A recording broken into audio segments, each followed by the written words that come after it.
Shame, shame, shame. That is what we should all be feeling. Every adult in America should be feeling shame. How dare we let this epidemic of abuse and neglect and poverty go on among our children?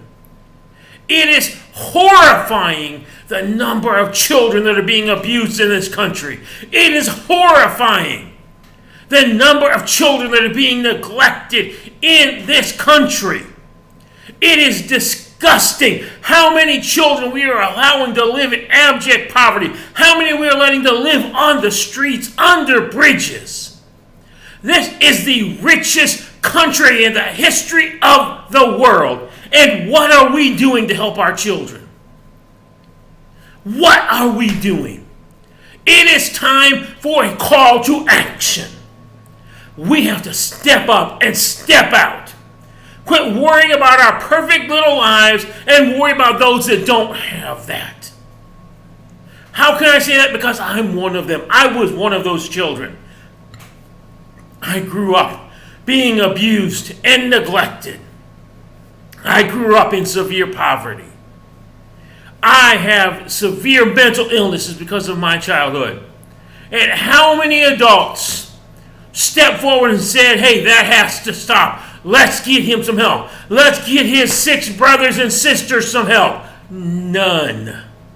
And nothing has changed. All these years later, it's so much worse.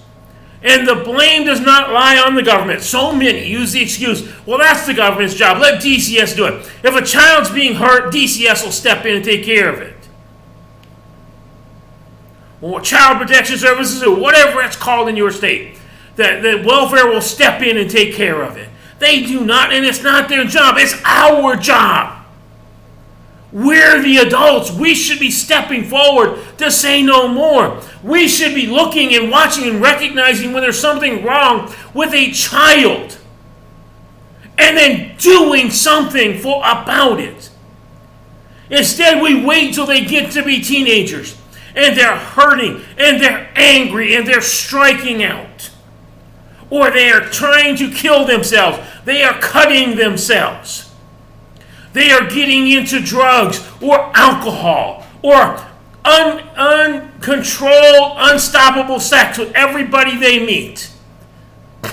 And then we complain about it. In neighborhoods like Bloomingdale in Nebraska and North Highlands here in Fort Wayne, what I'm focused on. Oh my goodness. You know, in those neighborhoods, we complain about how many troublemakers there are, how many kids are causing vandalism or dealing in drugs. But we don't bother to stop and think that maybe we should be helping them because the reason they're doing that is because they hurt so bad inside, so they're striking out. Their actions are a result of the pain they feel because of the way they're treated at home. Or the fact that nobody at home cares about them. They're acting that way because the people who love them the most call them the most horrific and horrifying names. It is time to stop, darn it. It is time to step up. It is time for a call to action. And I'm issuing that right now. I'm calling everyone to step up, step out of your comfortable life, and start doing something to help the children and teenagers in this country that are being abused, neglected, beaten, molested, raped, called horrifying names. Those who are living in such abject poverty that they're wearing filthy clothes to school, they're in school dirty and smelly. The kids who are living out here on the street. A social worker friend recently told me that Fort Wayne Community School is only one of 4 school districts in this county. Has 800 homeless children on their books.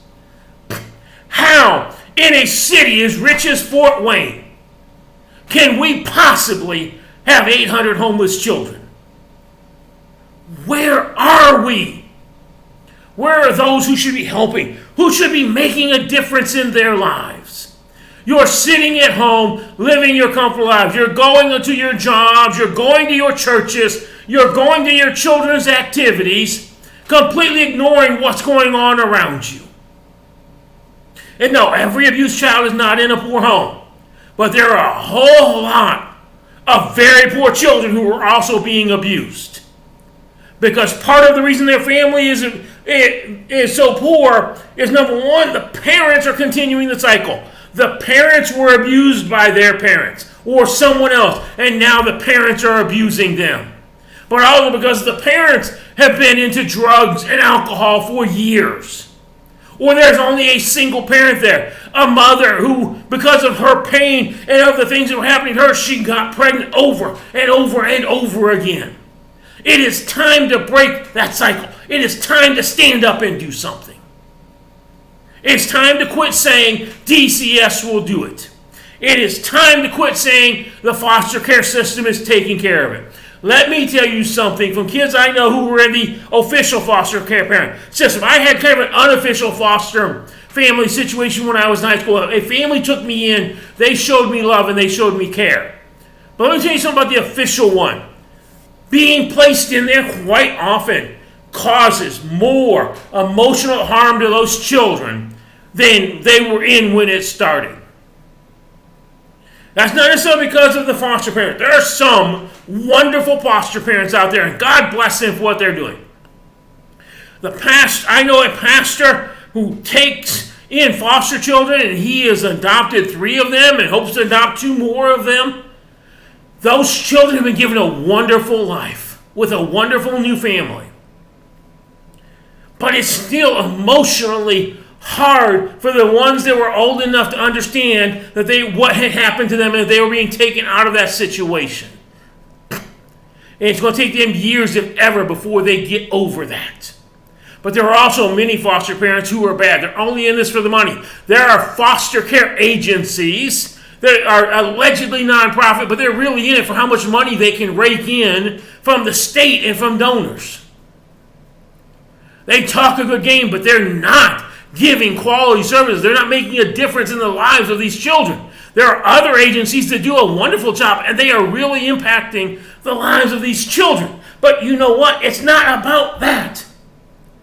It's about making a real connection. These children need to understand, first of all, that someone cares about them. That they can be cared about. That they are worthy. They need to understand there is a hope out there. They can have a future. They can break that cycle. They don't have to be like their parents were. They don't have to spend their lives in and out of prison. They don't have to spend their life addicted to drugs. That's what they need to understand. But that's only going to happen when you start to step up to the plate. When you come out of your little cocoon. You and your family and the people that are just like you. And you start to focus on those that are not like you. Start to focus on those dirty little street urchins, like they used to call them. Focus on spending time with them. Focus on helping them. When you get involved with groups or agencies that are trying to make a real difference to reach those children. I also want to make clear, this is not about church. You can't just say to them, well, they should come to youth group and leave it at that. Let me tell you, you're not going to get hardly any of these teenagers that have been through these nightmares, that have been through this trauma to agree to come to church. And you're certainly not going to do it by just saying, go to church. They're not going to believe you that that's where the answer is. They have many bad impressions and bad ideas of what church is and what it represents, beginning with it represents more authority figures. They have enough authority figures in their life. They don't want another one.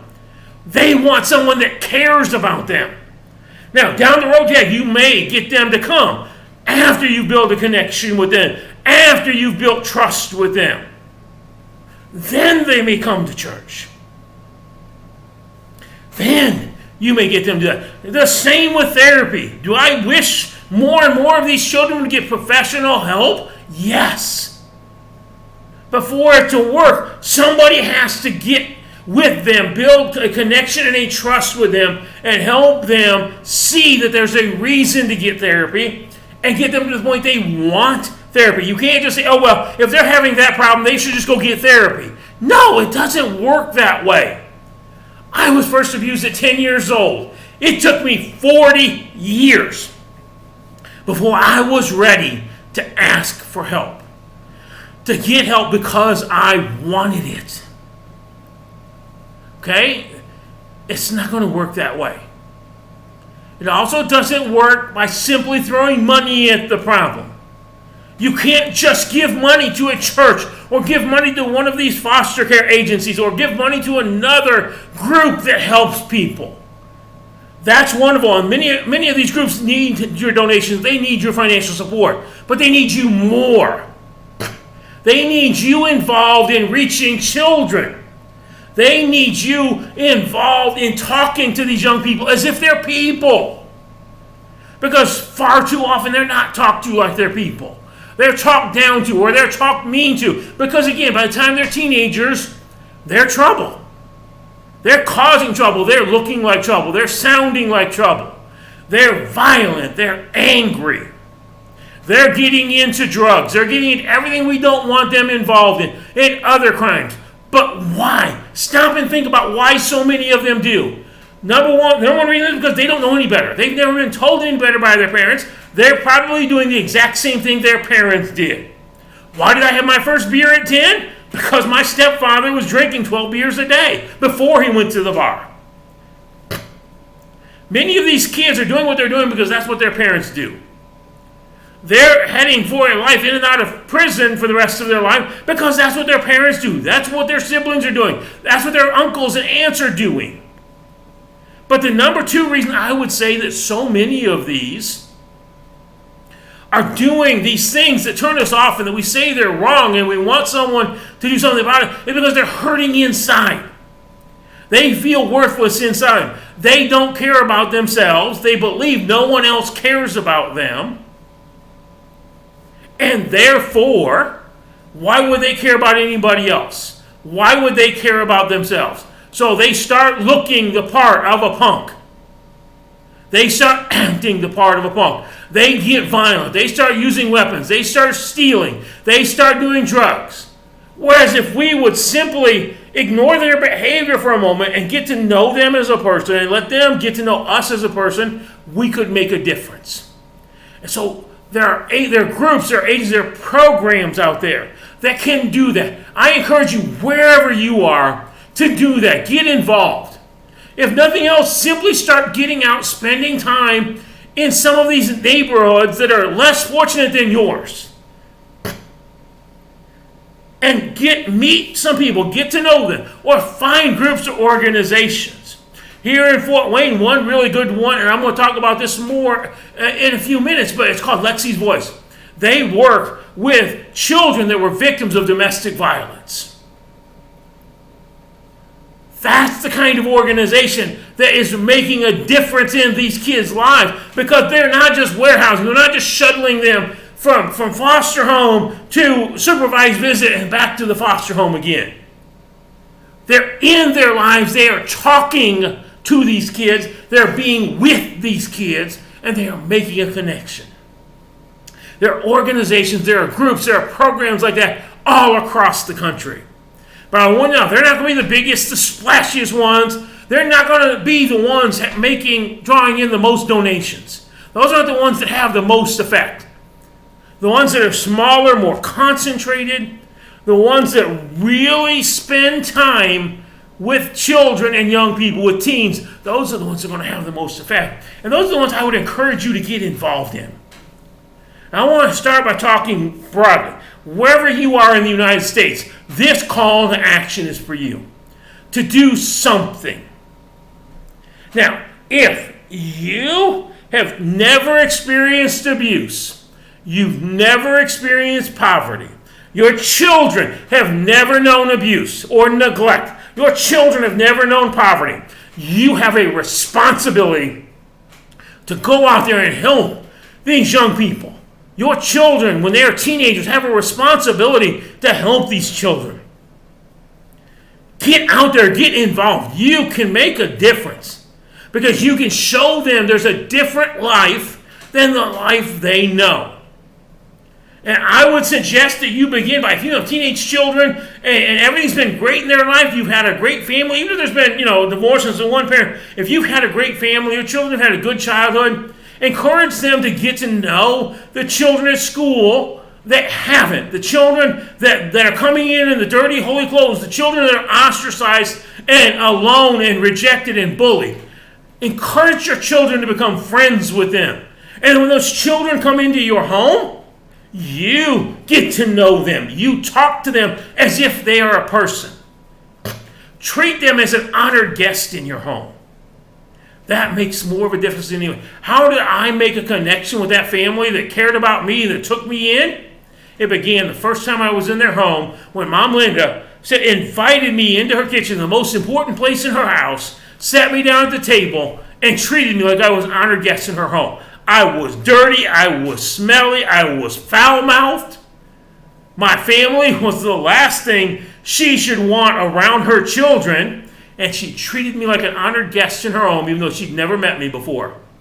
That's how you can make a difference. If you've never experienced this, you don't know anything about what it's like to be abused or neglected, or to have your family, your parents calling you names.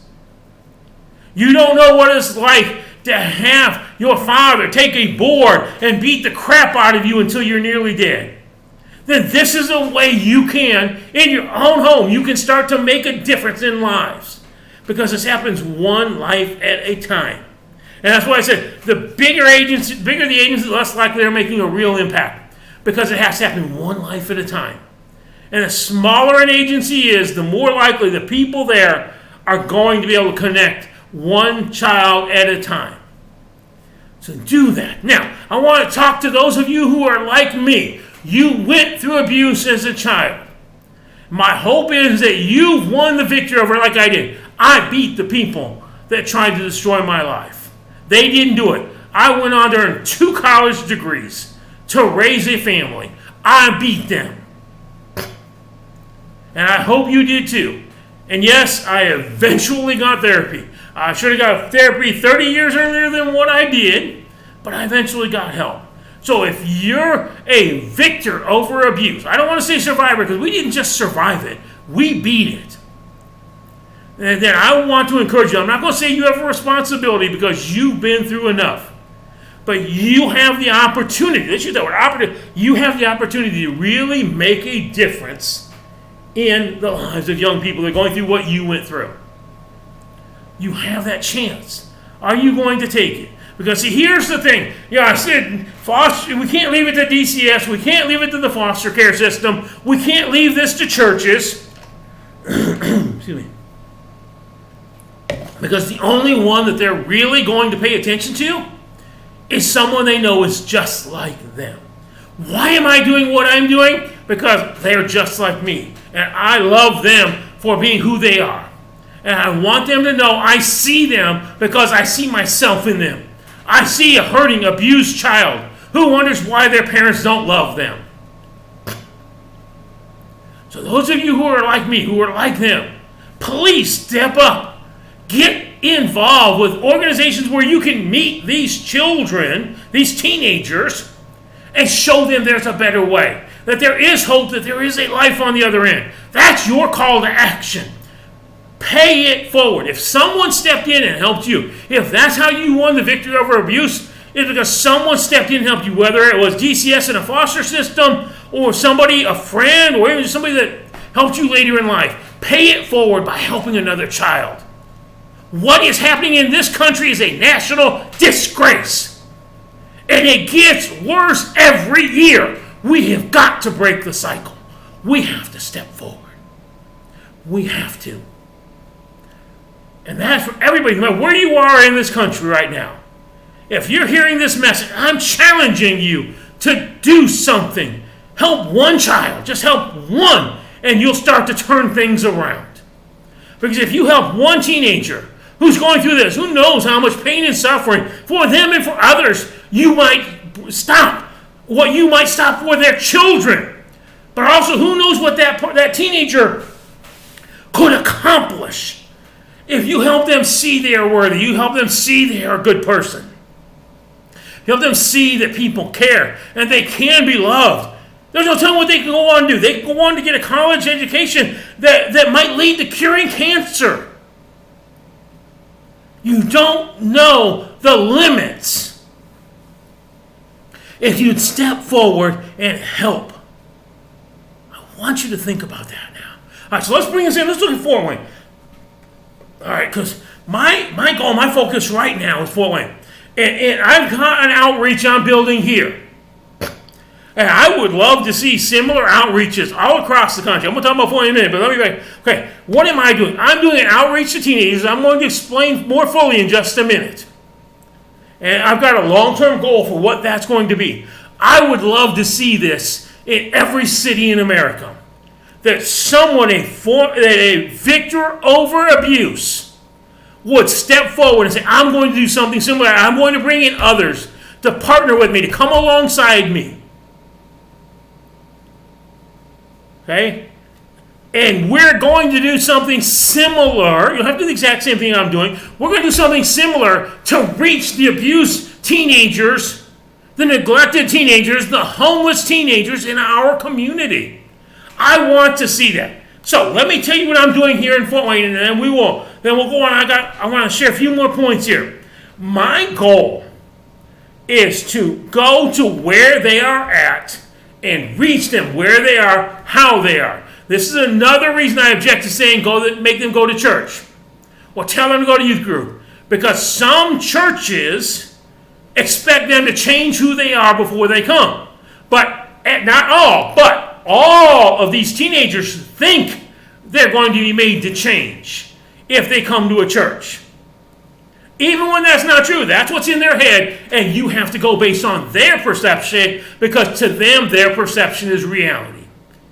So I want to go to them where they are, how they are, what they are, and make a connection with them. Then from that connection, we move to hope. And from hope, we'll move to trust.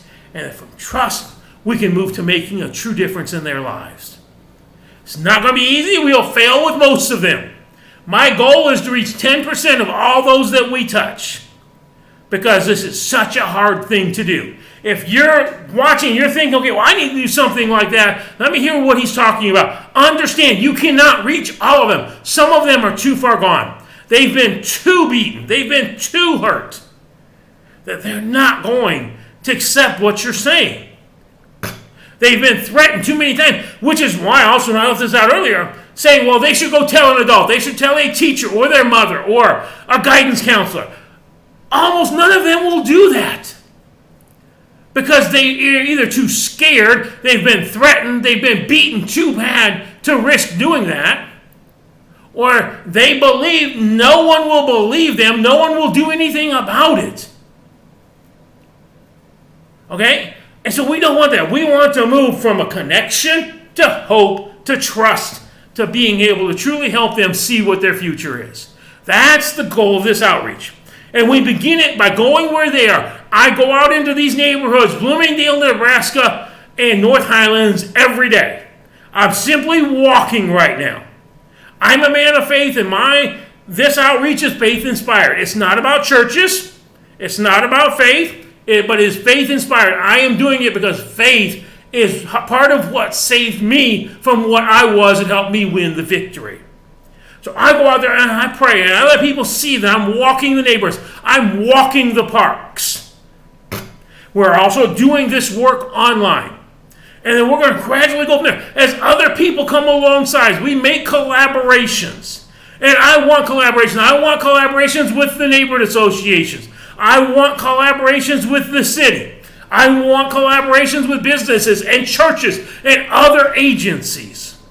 And as we start to make those over whatever period of time this ends up taking, this will expand and come closer to our real goal. Because see, for me, I thought about this, and I thought about what was the one thing that would have probably caught my attention when I was a teenager that had suffered all that abuse. Other than Linda Taylor taking me in and treating me like an honored guest and showing me, wow, somebody can care about me. And wow, these people don't live anything like anybody I know. I want to know more.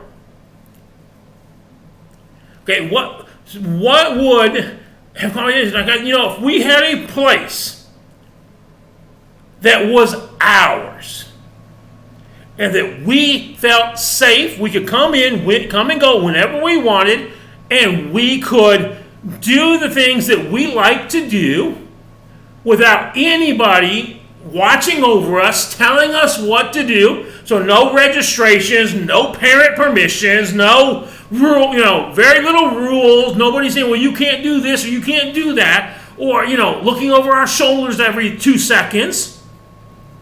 But mainly a place where we felt safe, where we knew we weren't going to get hit. We weren't going to get called a name. And I think, wow, yeah, that'd be a pretty cool place. And so that's my vision, long term, for what I want.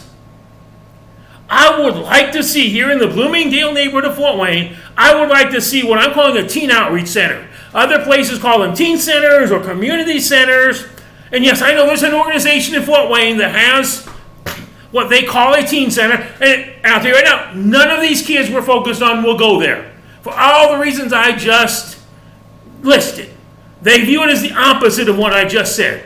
First of all, they think of it as just more authority figures. They don't think of it as theirs. They think of it as a place with rules and regulations, with people who are going to spy on them. They think of it as a place where their parents dump them off to be babysitted with the excuse that it's really their little brother and sister being babysat.